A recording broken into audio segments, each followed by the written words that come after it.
திருநெல்வேலியின் தமிழறிஞர் காசுப்பிள்ளைக்கு 10 லட்சம் மதிப்பில் பொது நூலகம் மற்றும் நியாய விலைக் கடை புதுப்பிக்கப்பட்டு பொதுமக்கள் பயன்பாட்டிற்காக அதிமுக மாமன்ற உறுப்பினர் சந்திரசேகர் திறந்து வைத்தார். திருநெல்வேலியைச் சேர்ந்த காசுப்பிள்ளை தமிழ் இலக்கிய வரலாற்றை முதலில் எழுதிய தமிழறிஞர், சைவ சித்தாந்த வல்லுநர், வழக்கறிஞர், தமிழ் பேராசிரியர், சட்ட வல்லுநர், மொழிபெயர்ப்பாளர், உரையாசிரியர், தமிழ், ஆங்கிலம், வடமொழி, மலையாளம் ஆகிய மொழிகளை நன்கறிந்த பன்மொழி புலவர் ஆவார்.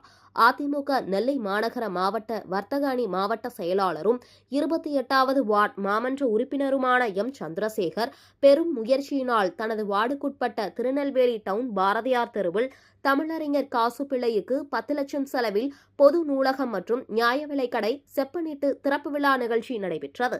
இந்த நிகழ்ச்சிக்கு காசுப்பிள்ளையின் பேரன் எஸ்.எம். சுப்பிரமணியன் முன்னிலை வகித்தார்.